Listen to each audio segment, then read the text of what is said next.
I gotta tell you, Côte de Boeuf always makes me smile. I love the way it sounds, Côte de Boeuf. One of the reasons it makes me happy is because it's always about sharing. Côte de Boeuf is typically for two people. And I love the idea of that celebration and that idea of sharing.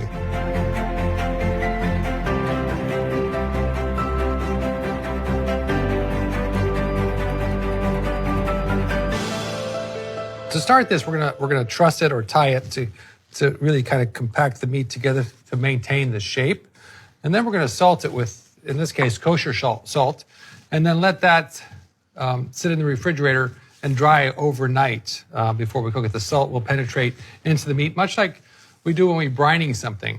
Pre-seasoning helps to enhance those flavors, also pull some of the moisture out, which helps to hydrate the meat in this case and intensify the flavor.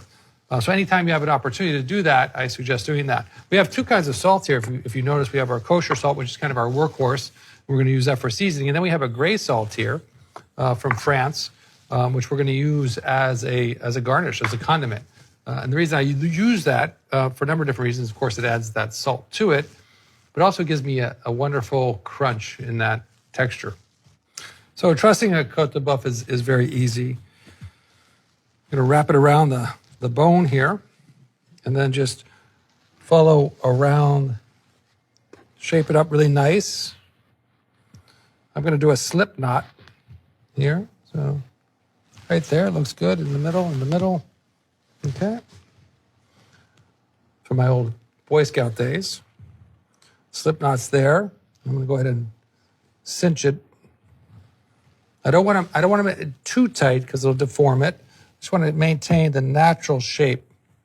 And then, of course, we'll finish that knot so it doesn't slip back the other way.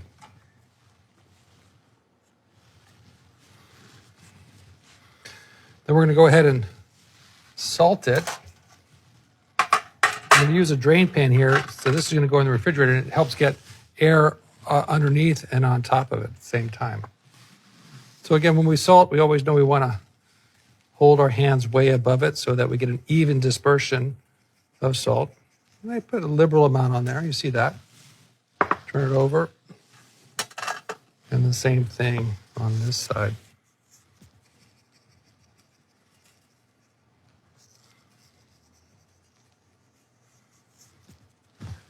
Now this is a quarter sheet tray, which means it's a quarter size of a full sheet tray with a rack on it. So they're really convenient to have for a number of different things. Obviously for baking, they work really well.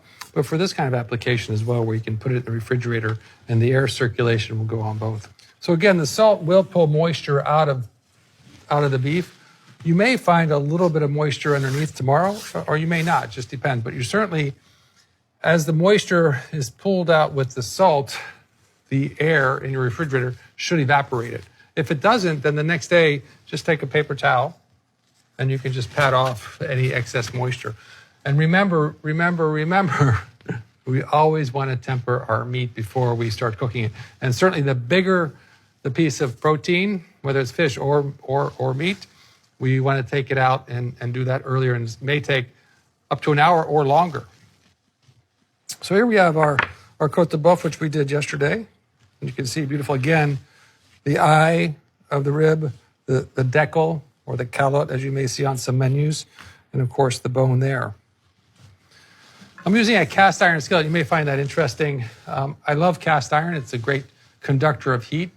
I like the sides, these tall sides, so that as it's going in the oven, this also remains hot and directs heat into the interior of the skillet, helping us cook our meat evenly.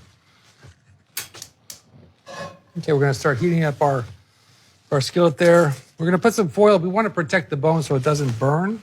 So we're just going to take a little bit of aluminum foil there, wrap it around the bone.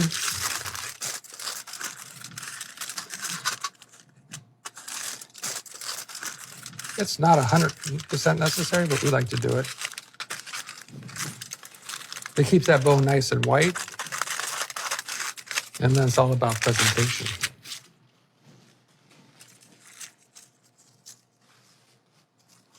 There we go. We're going to go ahead and season it again.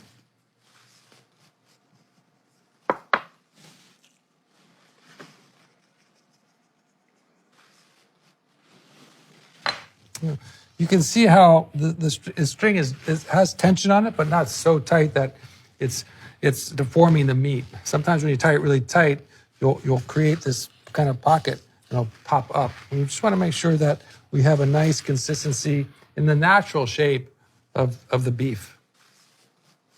You can put some oil. This is a vegetable oil, high flash point.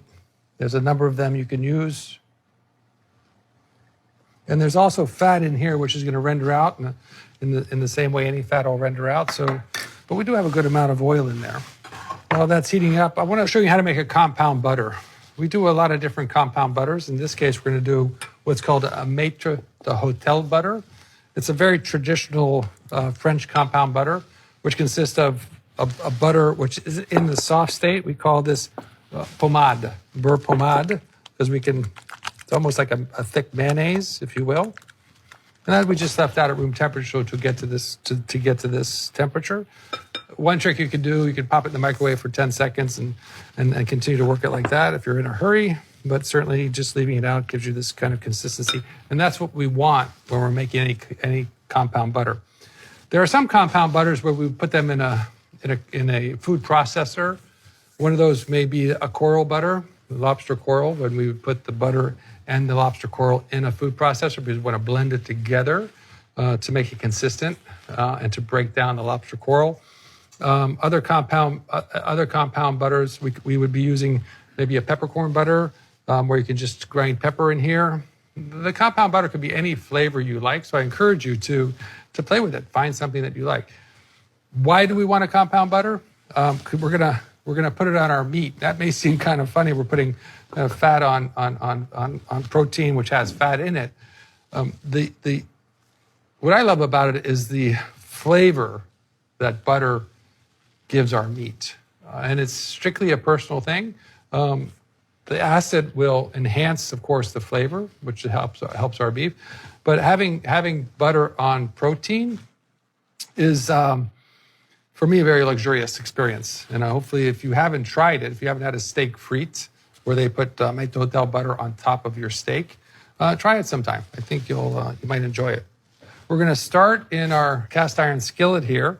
We're going to caramelize our Maillard brown both sides, and then we're going to add our aromat. So in this case, we're going to use thyme and a little bit of crushed garlic clove, and then butter. And the butter, we're going to baste it.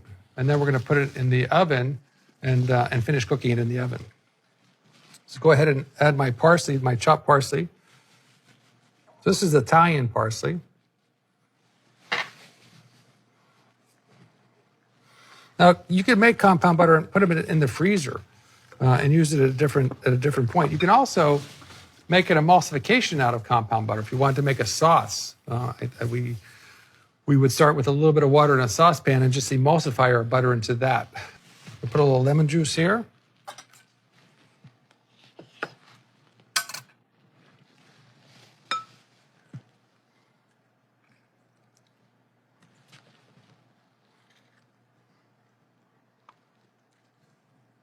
And it's all about preference. What is your level of acid that you want?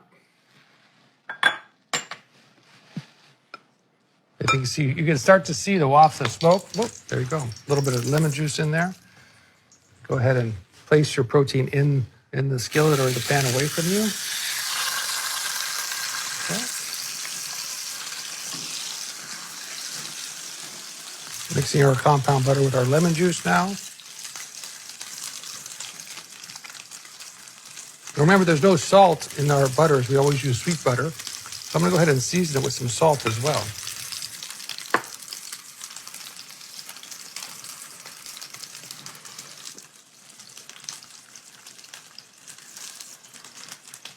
Now, in order for the liquid to emulsify with the butter, they have to be at the same temperature. So you can see they're not right now. But as I work it, they will become the same temperature, and then the liquid will go into the butter. Just work it gently, the rubber spatula. You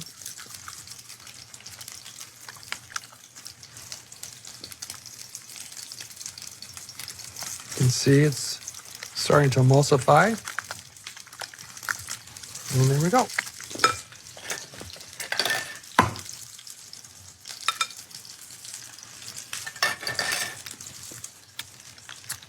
Beautiful. Again, I have this as a handle so I can always look at that. Not quite ready. We get a nice crust on that. Remember, we used to think that searing a piece of meat would seal in the juices. It actually doesn't. Nonetheless, it's a texture and a flavor profile that we all kind of crave, and certainly I crave, is that really crusty steak, in this case the Côte de Bœuf. And also, by doing this, you're cooking at a very high temperature, so you're cooking your protein faster. The other way, which is to cook it at a very low temperature and then caramelize it afterwards, is another method. We're going to learn that when we do our blowtorch primed standing rib roast. But it takes much longer. It probably takes twice as long to cook a piece of beef like this at a very low temperature and then searing it after. So this is a more traditional method that we're using right now, and you'll learn a different method later on in our class.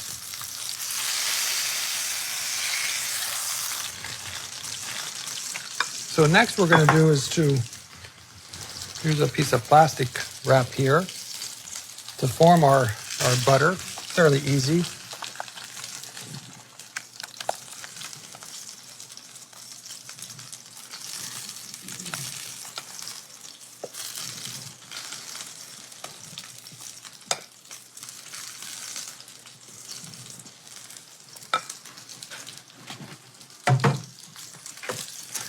We have a bench scraper here that we can use to help us form our butter. So we want to roll it and compress it at the same time. So you can see here, I'm going to get it to the shape I want. Yep, let me find that edge again.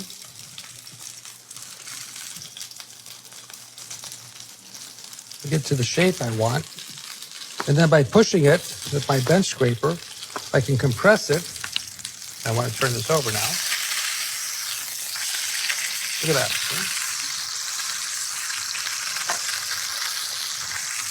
I can compress it to the diameter that I want. Okay, you see that? That compression happening there?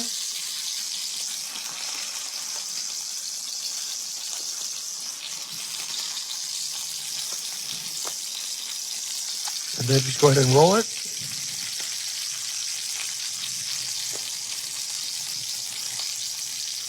And then I'm going to pull it, you see, and twist at the same time.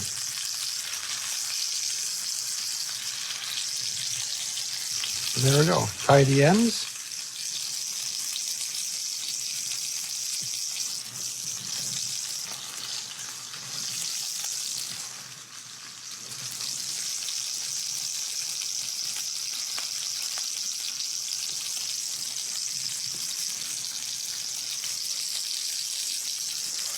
And there we have our maître d'hôtel butter. We put that in the refrigerator until it gets firm.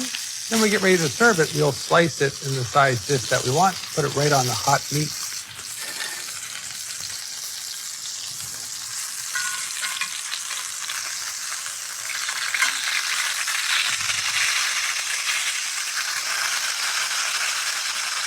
Not quite. I'll let it cook a little more. Right?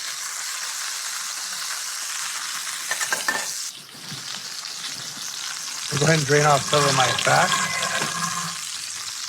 You always want to be careful here. Okay. This is a heavy skillet. Again, it's cast iron, so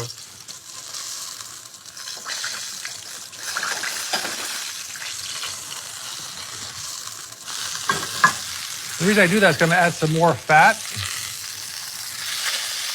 There we go. In the form of butter.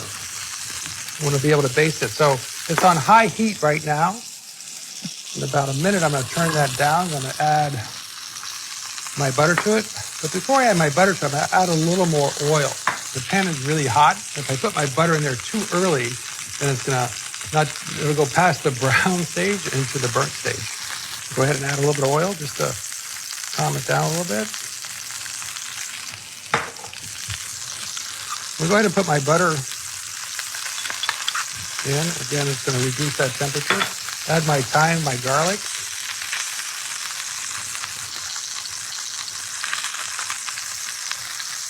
orient my beef so it's away from me and at the edge of the pan, which allows me now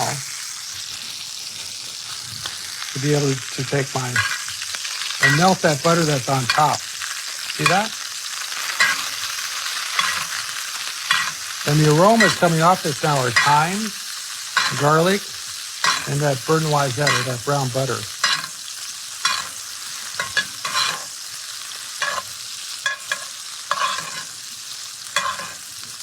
It's just really wonderful aromas. And you see the butter is brown, not black, so it's not burning. This is one of my favorite techniques when I was on the line in the kitchen, was a rosé, adding the butter over the protein with those aromats, creating this wonderful flavor. Okay, so I'm going to go ahead and put it in the oven now. Remember, it's a heavy skillet, so get it on there, turn the fire off. Now your preheated oven.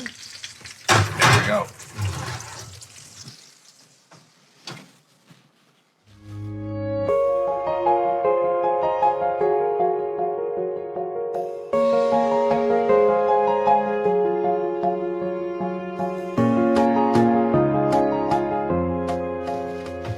So, you see how we're doing here?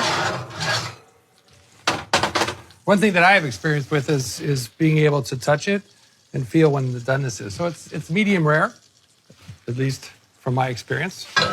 Maybe just a drop over. I'm going to go ahead and let that rest now for about 10 or 15 minutes. I always love to put some more fat on top,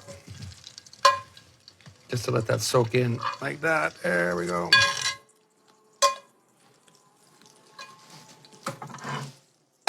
In Culinary 101, they teach you the feel, the density of rare, medium, and well done. So if you took the palm of your hand and left it relaxed and pushed down on that palm right there, that's going to be rare. Rare to medium rare.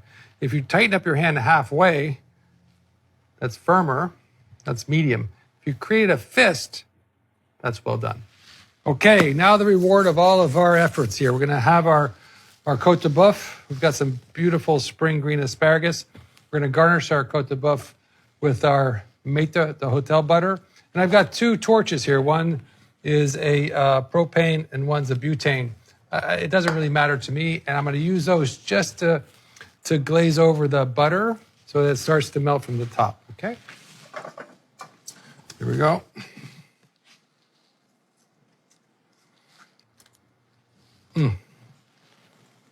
Such a wonderful thing. I wish you could smell this. The aromas are just fantastic. Then take our string off. And simply. Now I'm going to go ahead and take it off of the bone before I carve it. But I'm going to leave some of the meat on the bone. It's really up to you. You can take the bone off where there's no meat. I always like to leave a little bit of meat on the bone because I know some of us like to gnaw on bones. So for those of you who like to gnaw on bones, this is the way to go.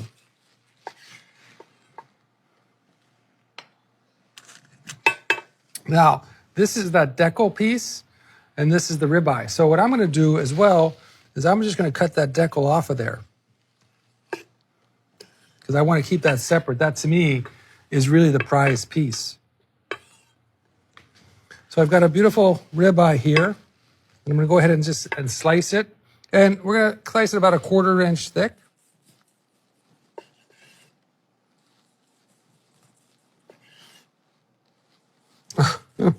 It's making me hungry.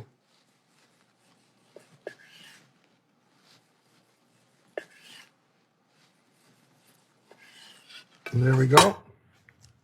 See that beautiful Côte de Boeuf?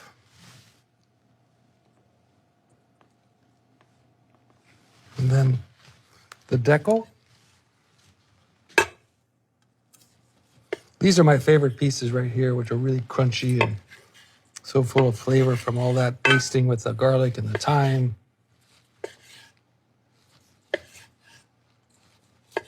So if you've never experienced a deco like this before, I guarantee you once you do, you'll prize this as much as I do. Beautiful medium rare. We're going to go ahead and do our maître d'hôtel butter. But before, I want to do our finishing salt on here, a little bit of gray salt.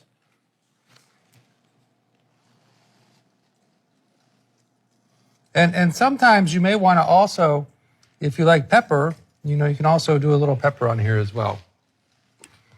This just came out of the refrigerator, so now it's hard. Go ahead and slice as much as you like, actually.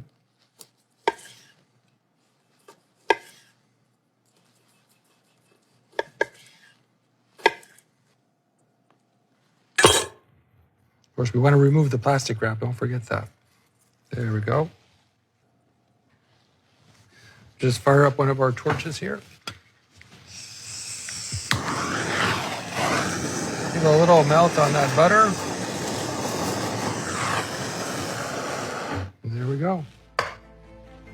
Our côte de bœuf, pan roasted for 2.